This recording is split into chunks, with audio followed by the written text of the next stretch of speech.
انہوں نے سپاہی کا نام بھی بتایا۔ سالار نے یہ مسئلہ سوڈان کے حکمران کے آگے رکھا۔ اس نے صلیبی مشیروں کو بتایا۔ ان صلیبیوں نے مشورہ دیا کہ خاموش ہو جاؤ، مسلمانوں پر فوج کشی کی حماقت نہ کر بیٹھنا، انہیں کسی اچھے طریقے سے دوست بنانے کی کوشش کرو، زیادہ سے زیادہ یہ کارروائی کرو کہ اس سپاہی کو خفیہ طریقے سے قتل کرا دو تاکہ مسلمانوں کو پتہ چل جائے کہ ہمارے ہاتھ ہر جگہ پہنچ سکتے ہیں۔ اگر اسحاق تمہاری شرط تسلیم نہیں کرتا تو کسی اور سوڈانی مسلمان قیدی کو قائل کرو، اسحاق پر تشدد جاری رکھو۔ اسحاق کو ایک بار پھر تشدد کے شکنجے میں جکڑ لیا گیا۔ اب تو سالار اس سے اپنے کمانڈر کے قتل کا انتقام بھی لینا چاہتا تھا۔ اسے اتنی درندگی کا تختہ مشق بنا دیا گیا جتنا انسانی تصور سے باہر تھا۔ رات کے وقت وہ بے ہوش ہو گیا اور اسے کوٹھڑی میں پھینک دیا گیا۔ ہوش میں آیا تو کوٹھڑی میں اندھیرا تھا، باہر ایک مشل جل رہی تھی۔ اسحاق نے ہاتھ ایک طرف کیا تو ہاتھ کسی کے جسم پر لگا۔ اسے یاد آ گیا کہ یہ وہی لاش ہے جو پہلے دن سے اس کے ساتھ ہے، مگر اسے ایسا لگا جیسے لاش سانس لے رہی ہو۔ یہ اس کے دماغ کی خرابی ہی ہو سکتی تھی۔ اس کے جسم کی حالت یہ ہو گئی تھی کہ اٹھنے کے قابل نہیں رہا تھا۔ لاش نے حرکت کی۔ اسحاق نے چونک کر دیکھا، چہرے پر نظر ڈالی۔ یہ لاش نہیں تھی، کوئی زندہ انسان تھا اور یہ کوٹھڑی کوئی اور تھی۔ دوسرا آدمی بھی شاید بے ہوش تھا۔ وہ آہستہ آہستہ ہوش میں آیا اور اس نے آنکھیں کھول دی۔ اسحاق بڑی مشکل سے اٹھا اور پوچھا، تم کون ہو؟ عمرو درویش، اس آدمی نے مری ہوئی آواز میں کہا۔ او عمرو درویش، اسحاق نے حیران ہو کر کہا، میں اسحاق ہوں۔ وہ ایک دوسرے کو اچھی طرح جانتے تھے۔ عمرو درویش بھی صلاح الدین ایوبی کی فوج کے ایک دستے کا کمانڈر تھا۔ وہ بھی انہی مسلمان قبیلوں میں سے تھا جو سوڈانی ہوتے ہوئے سوڈان کی فوج میں بھرتی نہیں ہوتے تھے۔ عمرو درویش بھی جنگی قیدی ہو گیا تھا۔ اسحاق کا نام سن کر اٹھ بیٹھا۔ تمہیں کیا کہتے ہیں؟ اسحاق نے پوچھا۔ کہتے ہیں کہ عالم کے روپ میں اپنے علاقے میں جاؤ، عمرو درویش نے جواب دیا، اور لوگوں کے دلوں میں صلاح الدین ایوبی کے خلاف دشمنی پیدا کرو۔ کہتے ہیں کہ ہم تمہیں طریقے بتائیں گے اور تمہیں شہزادوں کی طرح رکھیں گے، اور جس لڑکی کو پسند کرو گے وہ تمہارے ساتھ رہے گی۔ عمرو نے پوچھا، تم سے کیا منوانا چاہتے ہیں؟ کہتے ہیں اپنے تمام قبیلوں کو سوڈان کا وفادار بنا دو، اسحاق نے جواب دیا۔ اس کے عوض مجھے مسلمانوں کے علاقے کا امیر بنانے کا وعدہ کرتے ہیں۔ یہ مسلمانوں کی الگ فوج بنانا چاہتے ہیں۔ مجھے معلوم ہو گیا تھا کہ تمہیں بہت تکلیفیں دے رہے ہیں، عمر درویش نے کہا۔ معلوم نہیں ہمیں ایک ہی کوٹھڑی میں کیوں بند کر دیا ہے، شاید اس میں کوئی بہتری ہوگی۔ میں چاہتا تھا کہ تم مجھے مل جاؤ۔ میں نے ایک طریقہ سوچا ہے، اس پر عمل کرنے سے پہلے میں تم سے اجازت لینا چاہتا تھا۔ اچھا ہوا تم مل گئے۔ کیا طریقہ سوچا ہے؟ تم نے دیکھ لیا ہے کہ یہ لوگ ہمیں چھوڑیں گے نہیں، عمرو درویش نے کہا۔ ہم اذیتیں کب تک برداشت کریں گے؟ آج نہیں تو کل مر جائیں گے۔ یہاں اور کئی سوڈانی مسلمان قید ہیں، کوئی نہ کوئی ان کے جال میں آ جائے گا۔ میں ڈرتا ہوں کہ ہمارے چند ایک ساتھیوں کو یہ ورغلا کر ہماری قوم میں تفرقہ ڈال دیں گے۔ ایک صورت یہ ہے کہ تم ان کی شرط مان لو، اس بہانے آزاد ہو جاؤ اور اپنے علاقے میں جا کر کچھ بھی نہ کرو۔ رات کے اندھیرے میں مصر کو نکل جاؤ، تمہیں زندہ رہنا چاہیے۔ دوسری صورت یہ ہے کہ میں ان کی بات مان لوں، یہ مجھے جو سبق پڑھانا چاہتے ہیں وہ پڑھ لوں، ان کا بتایا ہوا بہروپ دھار لوں اور اپنے تمام قبیلوں کا خبردار کر دوں کہ وہ سوڈانیوں کے کسی چکر میں نہ آ جائیں۔ اگر میں ان کا ساتھی بن گیا تو میں تمہیں یہاں سے نکالنے کی کوشش کروں گا۔ یہ بھی تو ہو سکتا ہے کہ سوڈانی ہمارے علاقے پر حملہ کر دیں، اسحاق نے کہا۔ ہمارے لوگ اتنی جلدی ہتھیار ڈالنے والے تو نہیں، لیکن فوج کی طاقت اتنی جلدی ختم نہیں ہوتی۔ فوج آخر فوج ہے، ہمیں قربانی دینی پڑے گی، عمرو درویش نے کہا۔ ہم مصر سے چھاپا ماروں کی مدد حاصل کر سکتے ہیں۔ فی الحال ضرورت یہ ہے کہ ہم دونوں میں سے ایک آدمی باہر نکل جائے۔ اگر ہم دونوں اکٹھے ان کی شرط مان کر نکل جائیں تو اور زیادہ بہتر ہے۔ میں یہیں رہوں گا، اسحاق نے کہا۔ تم انہیں دھوکہ دو، اگر ہم نے اکٹھے ان کی بات مان لی تو انہیں شک ہوگا، یہ سمجھ جائیں گے کہ ہم نے رات ایک کوٹھڑی میں رہ کر کوئی منصوبہ تیار کیا ہے۔ میں سختیاں برداشت کرتا رہوں گا، تم نکل جاؤ۔ صبح طلوع ہوتے ہی کوٹھڑی کا دروازہ کھلا۔ ایک سپاہی نے اسحاق کو برچی چبھوئی اور اسے اٹھا کر دھکے دیتا اپنے ساتھ لے گیا۔ کوٹھڑی کا دروازہ پھر بند ہو گیا۔ تھوڑی دیر بعد سوڈانی فوج کا ایک عہدیدار آیا۔ اس نے سلاخوں میں سے عمر درویش سے پوچھا، اگر تم نے آج انکار کیا تو تصور نہیں کر سکتے کہ تمہارے جسم کا کیا حال ہوگا۔ ہم تمہیں مرنے نہیں دیں گے، تم اس دنیا میں دوزخ دیکھ لو گے، ہر روز مرو گے، ہر روز جیو گے۔ مجھے کسی اچھی جگہ لے چلو، عمرو درویش نے کہا۔ میرے جسم کو ذرا سا سکون آنے دو، یہاں میں کچھ بھی نہیں سوچ سکتا۔ میں تمہیں جنت میں بٹھا سکتا ہوں، سوڈانی عہدیدار نے کہا۔ تمہیں جنت کی پریوں میں بٹھا دوں گا، اور اگر وہاں بھی تم نے انکار کیا تو جتنے دن زندہ رہو گے پچھتاتے رہو گے۔ ہمیں رو رو کر کہو گے کہ میں نے تمہاری شرط مان لی ہے، تو بھی ہم تم پر اعتبار نہیں کریں گے۔ وہ کرراہ رہا تھا، اس کی آنکھیں پوری طرح کھلتی نہیں تھیں۔ اس نے سرگوشی سی کی، ایسا نہیں ہوگا، مجھے کہیں لے چلو اور بتاؤ کہ مجھے کیا کرنا ہے۔ اسے اسی وقت لے گئے اور ویسے ہی خوشنما کمرے میں جا رکھا جیسا اسحاق کو دیا گیا تھا۔ تھوڑی دیر بعد ایک طبیب آ گیا۔ اس نے اس کے جسم کا معائنہ کر کے اسے دوائیں پلائیں، اسے اعلیٰ قسم کا کھانا کھلایا گیا۔ اس دوران اسے سوڈانی سالار نے، جو اسحاق کا جسم توڑتا رہتا تھا، عمرو درویش سے پوچھا، کیا تم نے ہماری ہر بات ماننے کا فیصلہ کر لیا ہے؟ عمرو درویش نے سر ہلا کر رضامندی کا اظہار کیا۔ کھانا کھاتے ہی وہ لیٹا اور گہری نیند سو گیا۔ اس کی جب آنکھ کھلی تو رات بھی گزر چکی تھی اور اگلا دن آدھا گزر گیا تھا۔ وہ بہت دنوں سے قید خانے کے تہخانے میں اذیتیں برداشت کر رہا تھا۔ جسم بہت حد تک سوکھ گیا تھا، ہڈیاں دکھ رہی تھیں۔ اتنے نرم و گداز بستر پر اتنی لمبی نیند سے اس کے جسم میں صحت کے آثار نظر آنے لگے۔ اسے دوائیاں دی گئیں اور اسے بادشاہوں والا کھانا کھلایا گیا تھا۔ اس کی آنکھ کھلی تو اس کے سامنے ایک لڑکی کھڑی مسکرا رہی تھی۔ وہ بہت ہی خوبصورت لڑکی تھی۔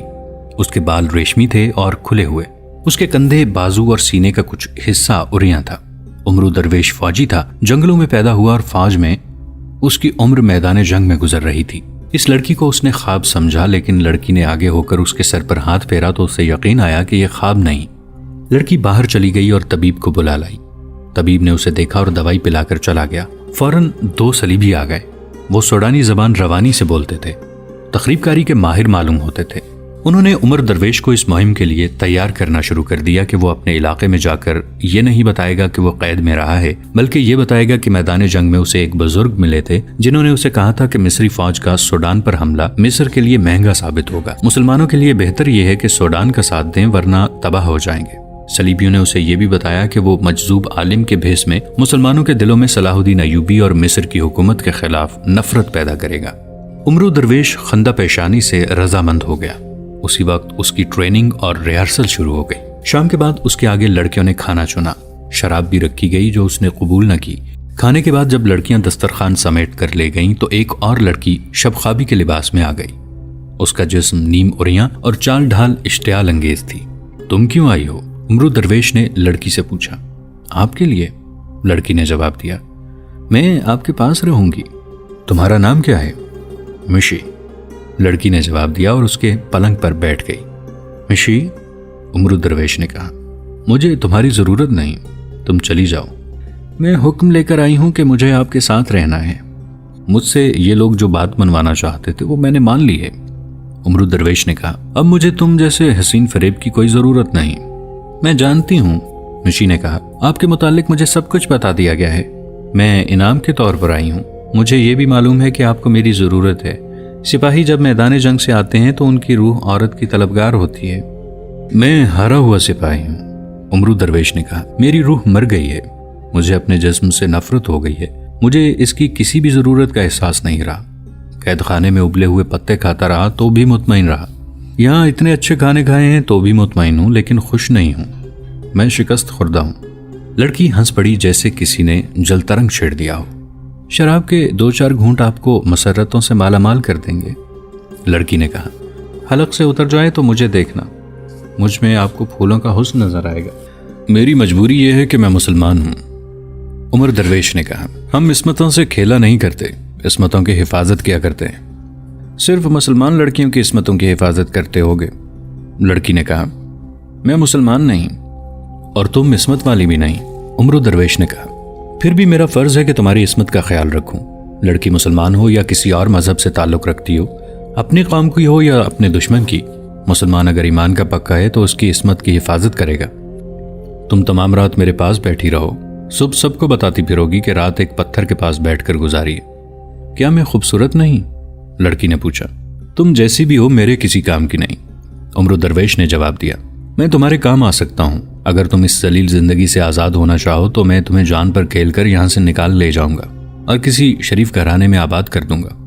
آپ سے پہلے بھی یہاں ایک شخص آیا تھا، مشی نے کہا، وہ بھی آپ کی طرح باتیں کرتا تھا، وہ بھی سوڈانی مسلمان تھا۔ میں آپ کی یہ بات نہیں مان سکتی کہ چونکہ آپ مسلمان ہیں اس لیے آپ عورت میں دلچسپی نہیں لیتے۔ میں نے مصر کے کئی مسلمان دیکھے ہیں، وہ عورت کو دیکھ کر بھوکے درندے بن جاتے ہیں۔ میں 3 ایسے مصری مسلمان بتا سکتا جنہیں میں نے اور شراب کی سراہی نے غدار بنایا ہے۔ وہ کیسے مسلمان ہیں؟ وہ ایمان فروش ہیں۔ عمرو درویش نے کہا، تم باتیں کر رہی ہو تو میں تمہارے چہرے پر اور تمہاری آنکھوں میں تمہاری ماں اور تمہارے باپ کی جھلک دیکھنے کی کوشش کر رہا ہوں۔ وہ کہاں ہیں؟ زندہ ہیں؟ معلوم نہیں، مشی نے کہا۔ آپ سے پہلے جو یہاں آیا تھا اس نے بھی یہی پوچھا تھا کہ تمہارے ماں باپ زندہ ہیں یا مر گئے ہیں۔ وہ اسحاق کی بات کر رہی تھی۔ اسحاق کو جب اس کمرے میں لایا گیا تھا تو اسی لڑکی کو اس کے کمرے میں بھیجا گیا تھا۔ اس نے عمرو درویش سے کہا، اس سوڈانی مسلمان نے مجھ سے میرے ماں باپ کے متعلق پوچھ کر مجھے پریشان کر دیا تھا۔ ایسا سوال مجھ سے کبھی کسی نے نہیں پوچھا تھا۔ وہ پہلا آدمی تھا جس نے پوچھا تو میں رات بھر سوچتی رہی کہ میرے ماں باپ کون تھے اور کیسے تھے ضرور، مجھے کچھ یاد آتا تھا اور ذہن کے اندھیرے میں غائب ہو جاتا تھا۔ میں نے اپنے آپ کو ان کی یاد سے دور رکھنے کی کوشش شروع کر دی مگر میں کامیاب نہیں ہو سکی۔ آج آپ نے ان کی پھر یاد تازہ کر دی ہے۔ میں جب محسوس ہی نہیں کرتی تھی کہ میرے ماں باپ بھی ہوں گے تو میں خوش رہتی تھی۔ آپ سے پہلے آنے والے سوڈانی مسلمان نے میرے اندر ایسے جذبات بیدار کر دیے ہیں کہ میری خوشی پر اب اداسی کا سیب سوار رہنے لگا ہے۔ تمہارا کوئی بھائی بھی نہیں تھا؟ کچھ بھی یاد نہیں، لڑکی نے کہا۔ میں خون کے رشتوں کو سمجھتی ہی نہیں کہ کیا ہوتے ہیں۔ تمہیں نیند آ رہی ہو تو سو جاؤ، عمرو درویش نے کہا۔ آپ کو نیند آ رہی ہو تو میں خاموش ہو جاتی ہوں، لڑکی نے کہا۔ جی چاہتا ہے کہ آپ میرے ساتھ باتیں کرتے رہیں۔ مجھے آپ جیسے آدمی اچھے لگتے ہیں۔ میں جس آدمی کے ساتھ کچھ وقت گزرتی ہوں اس سے مجھے نفرت ہو جاتی ہے، مجھے مسکرانا پڑتا ہے۔ وہ سوڈانی مسلمان جو آپ سے پہلے یہاں آیا تھا مجھے ساری عمر یاد رہے گا، جسے اس کمرے میں لایا گیا تھا۔ آپ دوسرے آدمی ہیں جس کی میں ہمیشہ قدر کروں گی۔ آپ نے میرے اندر روح اور جذبات کو بیدار کر دیا ہے۔ آپ مجھے شاید روح کی نظروں سے دیکھ رہے ہیں، دوسرے مجھے جسم کی بھوکی نظروں سے دیکھتے ہیں۔ میں تمہیں آبرو باختہ لڑکی سمجھتا تھا لیکن تم عقل اور فراست کی باتیں کرتی ہو، عمرو درویش نے کہا۔ میں حسین اور میٹھا زہر ہوں، لڑکی نے کہا۔ پتھروں کو موم کرنے کی مجھے تربیت دی گئی ہے۔ میں کوئی سیدھی سادھی لڑکی نہیں۔ جابر حکمران کی تلوار اپنے قدموں میں رکھوا سکتی ہوں اور عالموں کے منہ پھیر سکتی ہوں، مگر اپنے آپ کو وہ موم سمجھنے لگی ہوں جو ذرا سی حرارت سے پگھل جاتا ہے، کسی پتھر کو پگھلا نہیں سکتا۔ یہ میری باتوں کا اثر نہیں، عمرو درویش نے کہا۔ یہ میرے ایمان کی حرارت ہے جس نے تمہیں پگھلا دیا ہے۔ میں نے تمہارے اندر خون کے رشتے بیدار کر دیے ہیں۔ تم انسان ہو، تم کسی کی بیٹی ہو، کسی کی بہن ہو، تم کسی قوم کی آبرو ہو۔ میں تمہیں ہر رنگ میں دیکھ رہا ہوں۔ رات گزرتی جا رہی تھی، نیند کا خمار اور عمرو درویش کی باتیں لڑکی پر غالب آتی جا رہی تھیں۔ نیند سے اس کی آنکھیں بند ہونے لگیں۔ وہ پلنگ کی پائنتی بیٹھی ہوئی تھی، وہیں لڑک گئی۔ اس کی جب آنکھ کھلی تو اس نے اپنے آپ کو پلنگ پر اور عمرو درویش کو فرش پر سوتے دیکھا۔ اس نے عمرو درویش کو جگایا نہیں، اسے دیکھتی رہی۔ اس کے سینے میں ہلچل بپا ہو گئی۔ اس نے اپنے گالوں پر اپنے آنسوؤں کی نمی محسوس کی اور حیران ہوئی کہ اس کے جسم میں آنسو بھی ہیں۔ اس کے آنسو کبھی نہیں نکلے تھے۔ اس نے عمرو درویش کے پاس دو زانو ہو کر اس کا ہاتھ اٹھایا اور آنکھوں سے لگایا۔ عمرو درویش کی آنکھ کھل گئی۔ لڑکی کے ہونٹوں پر مسکراہٹ نہ آئی۔ اس نے اسے یہ بھی نہ کہا کہ تمہیں فرش پر نہیں سونا چاہیے تھا۔ وہ خاموشی سے باہر نکل گئی۔ واپس آئی تو اس کے ہاتھ میں پانی تھا جس سے عمرو درویش نے وضو کیا اور نماز پڑھنے لگا۔ لڑکی کمرے سے چلی گئی۔ ناشتے کے بعد سوڈانی سالار دو صلیبیوں کے ساتھ آ گیا۔ میری ایک بات غور سے سننے، عمرو درویش نے سالار سے کہا۔ مجھے کسی بھی وقت اسحاق کی ضرورت محسوس ہو سکتی ہے۔ آپ اسے پریشان کرنا چھوڑ دیں، اسے کسی کھلی اور آرام دہ کوٹھڑی میں رکھیں، اسے تہہ خانے سے نکال کر اوپر لے آئیں۔ وہ میرا دوست ہے، مجھے جب اس کی ضرورت محسوس ہوئی تو میں اسے منا لوں گا، اسے دھوکہ بھی دے لوں گا۔ اگر وہ نہ مانا تو آپ اس کے ساتھ جو سلوک مناسب سمجھیں کر لیں۔ سوڈانی سالار نے کہا کہ ایسا ہی ہوگا۔ صلیبی مشیروں نے عمرو درویش کو ٹریننگ دینی شروع کر دی۔ اس نے خوبی سے نقل کی۔ انہوں نے اسے جو باتیں بتائیں وہ بھی اس نے زبانی یاد کرنی شروع کر دیں۔ 4-5 روز اس کی تربیت ہوتی رہی۔ دن کے دوران صلیبی اس کے ساتھ ہوتے تھے اور رات کو لڑکی اس کے پاس ہوتی تھی۔ یہ لڑکی اس کی مرید بن گئی تھی۔ اس کے کمرے میں جا کر وہ اپنے آپ کو پاکیزہ لڑکی سمجھنے لگتی تھی۔ 6-7ویں روز عمرو درویش ایک درویش کے روپ میں اپنے علاقے میں جانے کے لیے تیار ہو گیا۔ اسے درویشوں اور مجذوب عالموں کے کپڑے پہنائے گئے۔ مشی نے اسے کہا تھا کہ جب وہ اپنی مہم پر روانہ ہو تو اسے بھی ساتھ لیتا چلے۔ اس کی خواہش پر عمرو درویش نے سوڈانی سالار سے کہا کہ وہ اس لڑکی کو انعام کے طور پر اپنے ساتھ رکھنا چاہتا ہے۔ لڑکی اسے دے دی گئی۔ اسے مستور کرنے کے لیے لڑکی کو برقع نما لبادہ دے دیا گیا۔ 3 اونٹ دیے گئے، ایک پر عمرو درویش سوار ہوا، دوسرے پر مشی اور تیسرے پر ایک خیمہ اور کھانے پینے کا سامان لاد دیا گیا۔ سوڈانی سالار نے عمرو درویش کو 2 باتیں بتائیں، ایک یہ کہ اسحاق کو تہ خانے سے نکال کر اوپر کھلے کمرے میں بھجوا دیا گیا ہے، اور دوسرے یہ کہ مسلمانوں کے علاقے میں اپنے آدمی موجود ہیں جو اسے خود ہی ملیں گے اور اس کی مدد کریں گے۔ عمرو درویش مشی کو ساتھ لے کر ایک خطرناک مہم پر روانہ ہو گیا۔ سوڈانی سالار اس کے روانہ ہوتے ہی اپنے کمرے میں گیا۔ وہاں 6 آدمی بیٹھے ہوئے تھے۔ وہ سب سوڈانی مسلمان تھے اور مسلمانوں کے پہاڑی علاقے کے رہنے والے تھے۔ انہیں سوڈان کی حکومت سے بہت انعام و کرام ملتا تھا۔ اپنے علاقے میں وہ پکے مسلمان بنے رہتے تھے۔ وہ جا چکا ہے۔ سالار نے انہیں کہا، تم دوسرے راستے سے روانہ ہو جاؤ، اکیلے جانا، اپنے علاقے میں پہنچ جاؤ اور اس پر نظر رکھو۔ جہاں تمہیں شک ہو کہ یہ شخص دھوکہ دے رہا ہے، اسے ایسے طریقے سے قتل کر دو جس سے کسی کو پتہ نہ چلے۔ میں ایک اور آدمی بھیج رہا ہوں، انہیں اپنے گھروں میں رکھ لینا۔ یہ سب ایک دوسرے کے بعد روانہ ہو گئے۔ سوڈانی سالار نے 2 آدمی اور بلائے۔ وہ صرف سوڈانی تھے، مسلمان نہیں تھے۔ ان سے سالار نے کہا، ان مسلمانوں کا کوئی بھروسہ نہیں، نئے علاقے میں جا کر سب ایکا نہ کر لیں۔ یہ 6 آدمی ہمارے ہی ہیں، لیکن یہ نہ بھولنا کہ مسلمان ہیں۔ وہاں جا کر ان کی نیت بدل سکتی ہے۔ اگر عمرو درویش ٹھیک رہا تو تمہیں آتش گیر مادے کی ضرورت ہوگی۔ یہ ان آدمیوں نے گھروں میں چھپا رکھا ہے، تم جانتے ہو کہ اسے کب اور کہاں استعمال کرنا ہے۔ یہ دونوں بھی روانہ ہو گئے۔ وہ سپاہی جس نے اسحاق کی بیٹی اور اس کی بیوی کو بچایا اور کمانڈر کو قتل کیا تھا، اسحاق کے گھر رہتا تھا۔ جس روز عمرو درویش روانہ ہوا، اس روز سپاہی کہیں باہر گھوم پھر رہا تھا۔ ایک تیر آیا جو اس کے جسم کو چھوتا ہوا ایک درخت میں جا لگا۔ سپاہی دوڑ پڑا اور اسحاق کے گھر جا پہنچا۔ اس نے اسحاق کے باپ کو بتایا کہ اس پر کسی نے تیر چلایا ہے۔ کوئی بھی نہ سمجھ سکا کہ تیر کس نے چلایا ہے۔ کسی کو معلوم نہ تھا کہ سوڈانیوں نے اسے قتل کرنے کی پہلی کوشش کی ہے۔ سلطان صلاح الدین ایوبی کے محکمہ جاسوسی اور سراغ رسانی یعنی انٹیلیجنس کا سربراہ علی بن سفیان قاہرہ میں تھا۔ اس وقت سلطان ایوبی صلیبیوں کے دوست مسلمان امراء سیف الدین اور گمگشتگین کو اور الملک الصالح کی فوج کو شکست دے کر ان مخالفین کے مرکزی شہر حلب کی طرف بڑھ رہے تھے۔ ان کے یہ مسلمان مخالفین ایسی افراتفری اور بوگھلاہٹ میں بھاگے تھے کہ کہیں بھی قدم نہ جما سکے۔ راستے میں 3-4 اہم مقام تھے جہاں وہ رک جاتے اور اپنی بکھری ہوئی افواج کو اکٹھا کر لیتے تو صلاح الدین ایوبی کا مقابلہ کر سکتے تھے، لیکن انہوں نے پسپائی کے ایسے راستے اختیار کیے جو جنگی لحاظ سے ان کے لیے مزید نقصان کا باعث بنے۔ سلطان ایوبی نے پیش قدمی جاری رکھی اور ان اہم مقامات پر قبضہ کر لیا۔ ان کی منزل حلب تھی۔ انہیں کچھ علم نہیں تھا کہ مصر کے حالات کیسی کروٹیں لے رہے ہیں۔ قاصد انہیں رپورٹیں دیتے رہتے تھے جن سے پتہ چلتا تھا کہ طرح طرح کی سازشیں سر اٹھا رہی ہیں۔ وہ میدان جنگ میں کبھی پریشان نہیں ہوئے تھے، سازشیں انہیں پریشان کر دیا کرتی تھیں، اور یہ حقیقت ان کے لیے زہر کی طرح تلخ تھی کہ ان سازشوں اور تخریب کاری کے ہدایت کار صلیبی اور آلائی کار مسلمان تھے۔ علی بن سفیان ان کا دست راست تھا، بلکہ ان کی آنکھیں اور کان تھا۔ اسے سلطان ایوبی نے مصر سے غیر حاضری کے دوران مصر میں ہی رہنے دیا اور اپنے ساتھ اس کے معاون حسن بن عبداللہ کو رکھا۔ مصر کی حکومت سلطان ایوبی کے بھائی العادل کے حوالے تھی۔ اپنے بھائی کی غیر حاضری میں العادل راتوں کو سوتا بھی کم تھا۔ علی بن سفیان کو وہ اپنے ساتھ رکھتا تھا۔ اس طرح مصر کا امن و امان اور اس خطے میں اسلام کی آبرو کا تحفظ ان دونوں کی ذمہ داری تھی۔ انہیں اچھی طرح معلوم تھا کہ سلطان ایوبی کی غیر حاضری میں مصر میں تخریب کاری بڑھ رہی ہے۔ اس کے علاوہ سوڈان کی طرف سے خطرہ تھا۔ 2-4 ماہ پہلے العادل نے سوڈانیوں کے ایک عجیب و غریب اور بڑے ہی خطرناک حملے کو غیر معمولی کامیابی سے تباہ کر دیا تھا، لیکن سوڈانیوں کے عزائم میں کوئی فرق نہیں آیا تھا، کیونکہ ان کا یہ حملہ جو ناکام ہوا تھا باقاعدہ فوج کا حملہ نہیں تھا۔ سوڈان کی باقاعدہ فوج نقصان کے بغیر تیار کھڑی تھی۔ اس فوج کو صلیبی تربیت دے رہے تھے اور بعض دستوں کی کمان بھی صلیبیوں کے ہاتھ تھی۔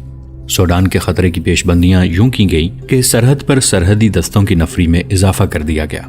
ان کے علاوہ علی بن سفیان نے اپنے شعبے کے بے شمار آدمیوں کو سرحد پر پھیلا دیا تھا۔